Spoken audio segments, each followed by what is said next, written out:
Welcome to Real Business Roundtable. Today we're going to talk about the 5 T's to give you a competitive edge in your business.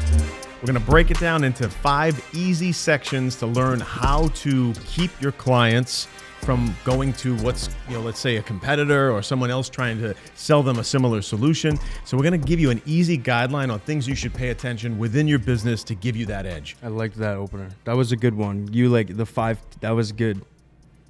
So what are the 5 T's? Well, we're going to start off. Well, let me summarize them real quick. So the first one we referred to as TETHER. The second one is timeline. The third one is talent. The fourth one is technology. And the fifth one is technique. Okay? Those 5 things you can alter and source and modify in a way that will make your company irresistible, if you will, or make people not want to leave or not want to work with somebody else. So the first one that I want to talk about is tether. What does that mean? What's a tether? It's a rope or some kind of, you can look at it as a way to keep the client in. The ways that you can implement a tether in your business is always keep yourself needed. Okay, what type of business are you in? Do you provide a service? Do you provide something that somebody needs on an ongoing basis? Or is it a one-time sale? If it's a one-time sale, and someone may need to replace that item, you can implement the tether effect by staying in touch with them, sending them emails, sending them a newsletter in the event that they might need to upgrade that product. But when it comes to a service, the tether is even more important. You need to constantly provide them value to keep them around. Constantly remind them how important it is to maintain that service. Yeah. Well, a tether for service specifically, a tether could be maintenance. Maintenance. I mean, it even could be for a product as well, but for a service, I feel like maintenance is like the biggest tether. Or like, do you want to talk about kind of what we did? Yeah. So for us, we essentially like finance a program. We do really big projects over a span of however long the contract may end up being. It could be a year, 2 year, 3 years, up to 6 years. Yeah. But there's a tether because, we're providing a ton of value up front and they're spending money every month, kind of like financing. But there's maintenance, there's upkeep, there's so much stuff going on in the background that, it's still going on continuously throughout the year of the retainer, whatever, or yeah, not even we make it easy for them for something that would normally cost them, $50,000 down or $100,000 down. We say, hey, we'll finance you, but we're going to do this over a certain clip of time or a clip of months to allow the client to do it. And what's happening is we're putting a tether in to keep them there, but it allows them to go through the process to see improvement in their business. Yeah. Versus just going, this is going to be a 3-month thing. Boom. You're rushed. You're stressed. You can't allow their organic visibility to build up, and it's a stressful situation. So it's a win-win for both parties. Yeah, but that's only for a program, like a legit program. There's so many other things that we provide when it comes to a service. Well, let's say you have a different service. Say you set up like a subscription model where someone, like let's say you sweep out their chimney, or you provide them with snow removal services and you get them to subscribe on a monthly basis. So rather than whacking them for $75 for every snowstorm, you say, hey, pay me $10 a month. That way the tether is there. They're only going to use you because they're a member of your program. But then also like creating convenience. Like if you do a service like that, it's, instead of them having to find someone to do it every single time, after the first time, hey, pay, let's do a service. Like I'll come back every single time and do it for you, but you have to pay me every single month or whatever it may be. So it's like you're just creating a subscription is like a tether. Yeah. And then making it at the right price is also very important. They're because incentivized. if you make it too big, then it's going to be like every month that it comes out, whatever. I'm just going to use a month as an example. Every month that it comes out, they're going to notice it. After like a couple months, they'll be like, do I really need this right now? But so making it a really good price where they may not notice it. It's not a lot, but they're going to be on. It promotes that they're going to be on for a long time. Yeah, every business is different, obviously. But when you're putting together a strategy to compete in a saturated market, you want to make sure that you're looking at these 5 T's that you can tweak and you can change in a way that will make people kind of go into these categories where it makes them stay as a client. That's the key, is to retain your clients. You don't want to lose too many clients. Obviously you're going to have some competitors. You're going to have people who say they can do the same thing. When you kind of look under the hood, you find out it's a little bit different or a lot different. So it's always important to kind of implement some type of tethering. So if you're in a position where you can offer some type of financing for a client or offer a membership or subscription, I recommend going that direction because it locks down that tether, keeps them in, and it keeps them with you, and allows you to do your best work possible because you have that long period of time. Because in some industries, it's quick, but in some industries like digital marketing and things like that, especially organic, time is required. Patience is required. Budget is required. The guys that do the quick 1 month, 2 month thing, it usually doesn't pan out, especially if someone doesn't have a big ad budget. If you're going organic, you're looking at a period of time of buildup. Hands down. Another form of tethering would be loyalty programs. Exactly. Loyalty programs is a very, I mean, honestly, it keeps me around at some places. If there's a loyalty program that I'm signed up on, I'm going to continue to go to that place if they have the product that I want. So if you're a place, store, food, whatever it may be, and you have a loyalty program, that's tethering. Yeah. Every time we go to Oak Craft Pizza. Every time we go to Oak Craft, we bring the pod crew there. I'm always excited to see, okay, how many points did I add up? Or even like Crumble Cookies has a loyalty program or a reward program. I mean, there's so many, and I think people are starting to notice this now. I guess, for smaller restaurants, it's important to do something like this when you're not, because it makes you different. It makes you up to date. It makes you, modern. That's one other big thing, and that's going to keep people around as well. I'm just talking about food. There's so many different. I mean, for automotive groups, they have the service department, and that's like tethering. You're adding more value to the product you mainly provide. Yeah, with my mechanic, I love how they always talk about upcoming services that you may need, because in their diagnostic they said, well, you get about another 4,000 or 5,000 miles on this. Next time you're in, we're going to want to fix this. So in the back of my head, I go, okay, I need to go back there and get that fixed. So it's kind of like they constantly, but you're constantly going back there. There's maintenance is necessary in a car. So that's tether. Right. I think we've given enough examples. What was the next one that you talked about? So the next one is timeline. What is the timeline around your product or service? Meaning, is the client with you? Is it a one-time thing? Is it a daily? Is it a job that someone does in 1 day, 1 hour, 5 minutes? Or is it something that someone needs continuously? Now, there are ways of maximizing revenue from one-time purchases. You can have accessories related to it. You can have upgrades to the service where follow-up service, for example, say it's a lawn mowing service. You can say, hey, I just mowed your lawn today for $100, but if you subscribe to it, so what you're doing is you're adding a timeline to it, which is, I guess it sort of falls into tether a little bit, but timeline is its own thing. Is it a one-time sale? Is it an ongoing sale? So is the goal that you're talking about just you're identifying the timeline of the timeline of the product or service. Do you want to make that timeline longer, or always? Okay. And if it's a one-time sale, for example, if you sell a vacuum cleaner, you sell the vacuum cleaner for say $1,000, but then you have the bags, the replacement bags, which is an ongoing purchase. Or you might have add-ons or accessories that go with that vacuum cleaner. So always think in your mind, how can I further or extend the timeline of my interaction with these customers? And also you want to look at the timeline of the product that you're selling. When does it typically wear out? When does it need repair? When would it just break or be outdated where someone would want a new one? So those are the things that you really want to analyze in your business. Like, break it down like, hey, a client buys this product or service from me. Okay, how long are we talking about? If you're just going for the one-time sale, it's a recipe for a disaster. Hands down. I mean, think about it before we go on. Go ahead. Think about it this way. I mean, like majority of these companies who sell a good product, and with that product becomes replacements because a part of that product is disposable or whatever, that majority of the money that they're making is coming from the replacement. You know what I mean? So think about like razors.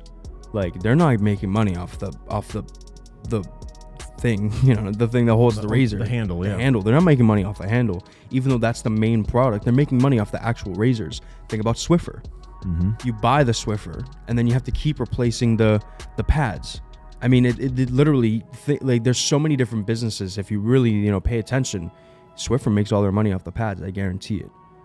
Yeah. 100%. You know what I mean? The bottles with the wet jet, the bottles that you put in. I mean, that's why they're able to make that product so cheap. And so think about it that way too. It's so funny with like the wet jet and stuff like that. When it empties out, I'll drill a hole on top of that and I'll fill it with natural cleaner.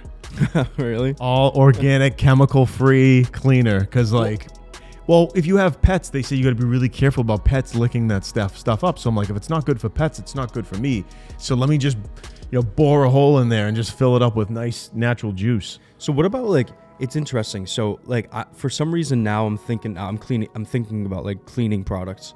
What about like Dyson? I guess their whole thing is that they sell something that you don't like. It's a high quality product that you like. It's actually not. It's really expensive. So maybe it's, I don't know. Like, what about Dyson? Like, they don't have any accessories, I don't think, or anything like that. Well, then if you're not selling accessories, then you need to make sure that your price point makes sense. But then you're stuck in the rat race of just constantly having to sell product at one time. It works for some people, but I'm just, you know, we're throwing out ideas how to create a solid foundation to a good business. You were talking about pets licking that stuff, and I was thinking about the Dyson where they have the laser thing that shows you the hairs and all the dust and stuff. Yeah. Oh, I was just thinking about that. But so timeline, the timeline of the product or service, how long it takes, you want to make it longer. You want to elongate that product somehow. That could be accessories. That could be, you know, an add-on to a service, maintenance, whatever it may be. Yeah. How long is your interaction? How long are you serving that client? What's going on? Like, what's the life cycle? What's happening during that timeline? And you want to try to maximize those touch points in providing service and providing support or upgrades or accessories. But I can agree. I can disagree and say that there are some businesses that a shorter timeline is better. There are some business models where I do believe that I guess it all depends on how you look. Yeah, but logically, if it's a longer timeline, then you're getting more revenue from the client ultimately. So you want to make sure that timeline goes right alongside with the revenue, with the money that's coming in from that timeline. Plus, also the shorter the timeline, usually the higher the price point. The higher the price point, the higher the ticket. It all depends on the industry. Usually the longer the sales cycle, and then the smaller the market becomes, the more expensive it becomes. So my philosophy or my mindset in business is try to make it as affordable as possible. Without being the cheapest? Well, you never want to be the cheapest, but make it affordable as possible, but provide the highest amount of value on an ongoing basis. Yeah. That's the idea. No, it's a good idea. To have your clients know that they can rely on you. Yeah. For whatever they need. And the next T is... He's like... talent. Okay, yeah. So, dude, wait. Okay, yeah, this is huge, right? I want to say what it is. I keep a lot of my talent extremely private. Like, there are things that we do that are extremely, and I don't care what anybody says. There's some industry people who go, yeah, if somebody says it's proprietary, run the other way. Only a stupid person would give out their secret sauce. You just want to manipulate the industry to teach you everything that they know, everything that they discover. And they end up selling you something. The trial and error. I'm not going to commoditize myself. I'll give you a high level overview, but I'm not going to give you my secret sauce. It is proprietary. Okay, so I'm going to get into this real quick. So we're talking about talent. We're talking about people who work for you, people who not work for you, people who work within a business. Talent is so important. Everything is an experience, and people tend to spend more with the better experience. If I go to a restaurant and I have the best waitress, the best waiter. Yeah. Not only am I going to tip him more, but I'm also going to go back way more often because that service, the food could be mediocre, but if that service is amazing, that service is amazing. The guy at Mastro's. Oh my God. Okay. So, but that's, yeah. So like I just said, people pay more with experience. There's a restaurant called Mastro's. It's a very, very high-end restaurant. We go, not very often, but we go once in a while. And I'm like the food is amazing, but the experience, the way we're treated, and he has a better relationship with the guy. I don't know him, but he goes the extra mile for us. Oh my God. He's like, hey, when you guys are having another company event, he's very accommodating. Yeah. And it makes us like want to tip him more. And it's not even that. I tend to, because of Levi, I'll tend to be like, I want to go there. If I'm thinking about going out to, a place where it has, if I'm going out to Boston, going out for a night, I want a nice dinner. I'm not going to go to, my first thought would be go there. Mm-hmm. But I don't want to stick on that. I want to get back to having, it could be anything. I was at a car wash the other day, and this guy was so lively, and he was like, hey, what up? Like, he was just so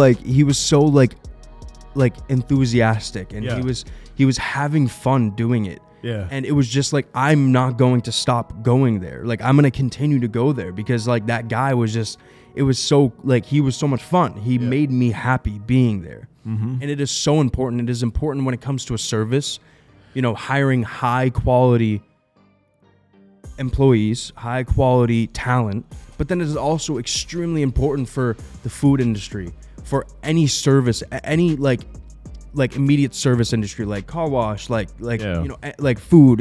When you find good talent and you've trained them on your process, and let's say they bring something to the table that's really unique or their secret sauce and it works, you need to lock that down and integrate that into your process as proprietary talent that makes your product or service superior. So in the sales process, when you're talking to people, you want to tell them and reassure them, I have some of the best talent around. Wasn't easy to source, but we were able to lock down some very, very special relationships to help you get what you want to get out of working with us. So, talent could be education, talent could be experience, talent could be customer service. Some talent could be, software development, coding, all that stuff. When you find good talent, roll it into the company's, process and make it part of your pitch. What makes you unique? Why should somebody go with you? You need to reassure your clients on these things, like talent, to let them know that they're not just buying some regular commodity. They're getting something very, very special. Mm-hmm. No, talent is extremely important. If it's, like you said, if it's service, if it's, customer service, if it's anything, talent is very, very important. And talent sometimes can be really difficult to find. If you run an ad, let's say on Indeed or some of these job sites, LinkedIn, whatever, I could go on. We could do a whole show on this. Yeah. Unfortunately, you get a lot of people who embellish. All right, let's keep it there. Let's keep it there. It's very hard, you get people these days. And you get people who embellish to the point where you put them in the seat to do the work that your client paid you to do. And they don't know what they're doing. That's bad. So when you're sourcing talent, always check references, always check sample work. One thing that we did that was super successful is in the interview, we sat them down and said, hey, show us your understanding of CSS. Show us, do some code right now in this interview. Wait, can you not? Yeah. Yeah. It's a test. Okay. Well, it's a test. They're not doing work for a client. Yeah. They're showing us their skills right then and there. Yeah. We say, give us let's see. And one of my best guys came in. Oh yeah. Bap, boom. He's still with us. So now we're screening like that versus just kind of taking someone's word. People can work somewhere else and say, yeah, I worked here. And then you call for a reference. They might have been buddies with him. And you ask the famous question, would you hire them again? Oh yeah, absolutely. All right, we'll move on. All right. It's getting too personal. Dude, one time I was so mad. I called the reference back and I said, by any chance, did they pay you for this reference? Like, you told me that they were good and they hung up on me. Yeah. I was like, there's no, it wasn't like a maybe. It was like, there was no way that this person that should get a good reference. So I was so upset. I dug it up. How long ago was this? 6 years ago, okay, cool. 7 years ago. Cool. It was a long time ago. Okay, cool. But I was so fired up. I was like, this told me that this person was a talented person at this skill. And I just hemorrhaged a shitload of payroll into getting extremely disappointed. And I get upset because our clients, they trust us. And in return, we have to trust our talent that we hire. And it's very upsetting when we bring someone on who is just spinning wheels and we're like, and it happens in every business. Every single business owner has to deal with this. There's no home run on every single hire. We all know that. Yeah. But that to get back to the topic, talent is very, very important. Once you find good talent, take care of them, secure them, roll their talent into your process, and it will keep your clients around. That's one of the T's. Moving on. Yeah, what's the next one? The next one is technology. Okay. Technology is a big, big thing in today's world. You want to pay attention to. We live in a heavy technology world, especially in our industry and other industries. You want to stay on top of what's cutting edge, what could give you a competitive edge, what could allow you to be more efficient. Are there technologies out there that are not really marketed properly? I've seen this before. I had a guy in an industry who was selling a $2,500 a month software solution. I was in a meeting with a guy in the relevant industry, and my type is I just want to point the client in the right direction. Even though I could get the business for the coding, I was like, there's already a software that exists that's going to do a good job for this client. So I'm sitting there with him and I go, hey, by the way, I know a guy, he does this. He has a software that will help you streamline your business development, and it's $2,500 a month. And the guy just laughs and he goes, what does it do again? And I told him, he goes on his computer, he goes, look at this, pulls it up. He's like, I pay $50 a month. It did the same exact thing. So I don't know the details, but I think the company that charges the $2,500 sources the guys at $50. They put a new graphic user interface, so it looks like a completely different software, but the guts and the operation side of the code is actually the same software. So I think they just pay a license. Dude, no lie. It was $50 a month. And I'm sitting there going, oh my God. He goes, so you told me it did this, it did that, it did this. And he's on his computer showing me like comparison, brass tacks. Then he pulls up that $2,500 solution on his other screen and he goes, holy shit. He's like, these guys are making a killing. Yes, they had to build an interface and they have marketing costs and stuff like that. They do a ton of advertising. The company that charges $50 a month does not do much advertising. I didn't even know who the hell they were. So they were in a cloud of obscurity. So back to technology. You want to lock down technologies that will give you an edge. Yeah, you want to stay on top of the time. You want to be up to date. You want this. Keep going. Yeah, what? Just give me a second. Let me finish. Let me finish. I want to talk. All right. So technology is not always what you see that's mass marketed out there. You can try to source, do some digging, go to the second, third page of Google, find the people that are not really spending money on SEO and advertising.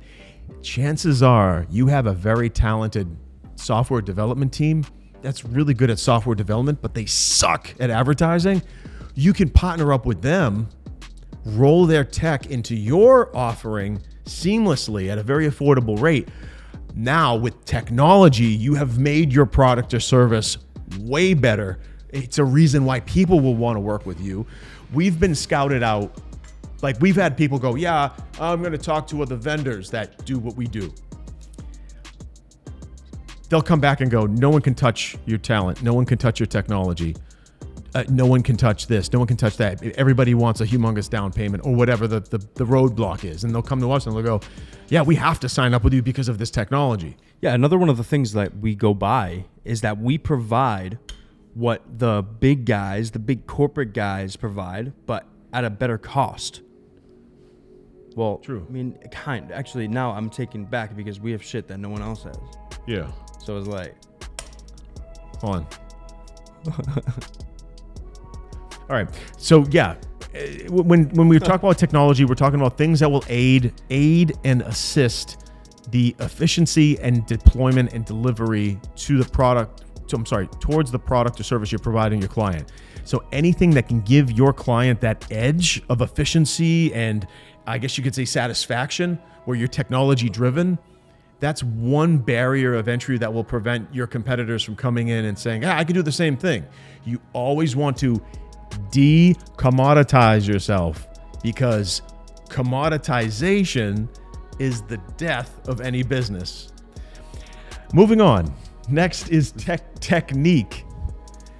Technique is the final T in the gaining the edge strategy. Technique is how exactly do you do things? Sometimes we'll get clients that ask us, well, can you give me a breakdown of how you do it? And I always respectfully and in a kind manner say, I'd be happy to give you a high-level overview, but unfortunately, we don't really provide training. If you want training, that's a completely separate price point and requires a certain level of commitment. We can train your staff.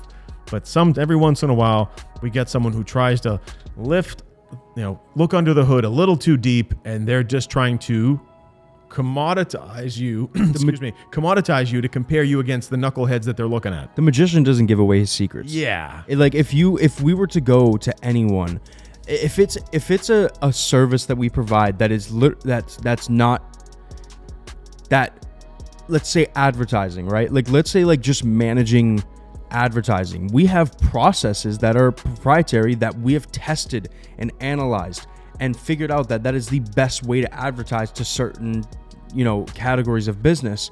We're not going to give away those settings. We're not going to give away that shit, because then they can just take it and go do it. And it's like, what are we here for? There's like, especially in the digital marketing space, there's like spy tools out there where someone can try to reverse engineer what you're doing for a client.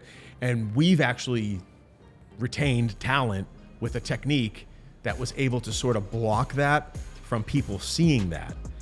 Then they see the result of what's happening from our program and they're like, whoa, wow, well, and then they're talking to somebody else or whatever, a competitor, and then they're like, well, I don't see anything. And I'm like, exactly. Well, not to sound any way, but like what we like when we do amazing with advertising. Yeah. We do phenomenal. Add our technologies on top and it's even better. It's the best in the world. Straight up. It is. But when you're not adding that stuff on in our settings and our process in order to run these ads to get amazing efficiency, we're not going to give it away to people. Yeah, why would we give it away? That's complete stupidity to give someone all your secret sauce. That's why we have a business. Yeah, so like we'll give people high-level overviews, and as you should for your business also. Don't give someone all of your proprietary, because then someone says, "Well, why do I need you?" Okay, think about a restaurant. Think about birria tacos. Birria tacos. Birria tacos. Yeah, birria tacos. The dip tacos. Yeah, so birria. think about birria tacos, right? We know a couple different restaurants who have a proprietary recipe. Yes, that goes all the way back to Mexico. And this goes by, so many different restaurants have amazing products and their recipe is proprietary. That's why they have that business, because the way they make something is proprietary and it's amazing, and that's why people go and eat it. And they're not going to just give that away, because then it's not going to be special. It's not going to be somewhere that people go to get that type of food. It's a secret family recipe. It's a secret family recipe that allows them to have that competitive edge. So you need to, as a customer, respect that. When somebody says they have something proprietary, respect that. And you can put yourself in their shoes. If you had a small business, would you give away everything about your secret sauce? Would you provide someone a training manual on how to do it? Yeah. Like that. There's some people, especially in our industry, that are like, yeah, give out everything. What? I mean, it literally could be in any industry though. High level. I'm a high level guy. I'll give you like the gist of it. But the very specific, super effective things that we do, no. I'm not revealing that. I'm not talking about that. And we control who knows about those things. Yeah. That's very important. But what does that do? That gives you a competitive edge. So while people kind of sit back, oh, wow, why do they have a competitive edge? It's because of that. You got to be really, really smart with your things, smart with your contacts. You have to be very strategic when it comes to who you partner up with. What are you doing? And then when you lock down those techniques that make you special, that make you the reason why people come back, even if, like, say you're a restaurant, you have a seat, like I said, it's like a special recipe. That's a technique. So the way that you slow cook that beef, the type of broth, oils, or seasonings, or whatever you use, protect it. Because you're going to have some guy in that kitchen learning your recipe going, I'm going to start my own. And it happens all the time. It's sad. There's a butcher shop. I'll actually say their name. There's a butcher shop in Windham, New Hampshire called Prime Butcher. I'm not one of these people that just say things are good. I have a good palate. So I know if something's dog shit and I know if something's quality. They have a steak tip called Stevie G's. You can write it out. The Stevie G's steak tip at Prime Butcher in Windham, New Hampshire. They're not a client. They have nothing to do with me. I'm friendly with them. I talk to the owners all the time. The Stevie G steak tip is a proprietary marinade that they will not give out. I was curious more like for allergens because I don't eat soy and I try to stay away from that shit. But it's so delicious that, and they won't tell me that. I'm like, I'll take my chances. It's so delicious. So I'm not one of these people that say something's really delicious and it's not. These are the best steak tips in the world. Let's get a close up. These are the best fucking steak tips in the world. Once you can cook them on the grill, that's preferable. But you put these steak tips under a broiler, high heat, the highest heat, get that little bit of a char on it, and then flip them.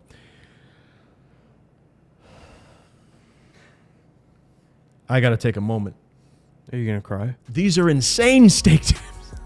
I'm joking about being dramatic, but seriously, they're the most insane steak tips in the world. I've tried steak tips everywhere. Okay, so all I know is I think it has a little bit of jerk seasoning in it. That's the most that I could get out of them. It has a very light kick, but not hot to the point where it's not even hot. It's a small kick, but it's just perfect. And I have never, ever found a steak tip. I found one that was about 30% close at another butcher shop down the street, but no one touches the Stevie G's steak tip from Prime Butcher in Windham, New Hampshire. Okay. I challenge any other steak tip. They won't touch it. Maybe you can help me out here because I can't remember what it's called. But so there's this restaurant, there's a steakhouse that has a proprietary steak, a dry aged steak. And I think they do it with like an Australian or like a Japanese Wagyu. I'm not really sure, but they dry age it in a particular food. And I'm not going to name the steakhouse. I don't know, but you know umami, right? Yeah, the taste. What is the seafood, like the orange seafood that tastes like umami? What is that called? What is it called? Annatto? No, it's like, it looks like a tongue, an orange tongue kind of. So umami is a taste. So yeah, there's sweet, sour, salty, bitter, and then there's umami. So those are the four main flavors of food, main, taste profiles. And then there's umami. And umami is a very particular taste. And so there's a restaurant who takes, I can't remember what it's called. I'm going to think about it while I'm doing a little bit of research, but it's the type of taste. It's the type of taste. They take that seafood. It's like weird. It turns into like a paste. It's kind of like a caviar, but not. And they turn it into a butter and they dry age the steak. And apparently it's an insane flavor. Ladies and gentlemen, we want to thank you for watching today's episode of Real Business Roundtable. Now we're going to do a quick summary. The 5 T's of gaining an edge in business today is always look to implement a tether. Always analyze and consider the timeline of your client's experience working with your company, utilizing your product or service. Third is locking down good talent. people who are skilled, people who have experience, and people who can deliver quality service or a quality product to your customers. 4 is technology, either seeking out technology that's unheard of, technology that will give your customer a huge value, and it will provide your company a competitive edge. 5th, and the final one for today, is locking down and securing your company's actual technique, the processes you have implemented that give you the competitive edge to deliver a superior product or service. Ladies and gentlemen, I want to thank you for watching Real Business Roundtable. Be sure to subscribe, follow, click the bell for notifications, and be sure to tune in next time. Okay, there we go. Yeah!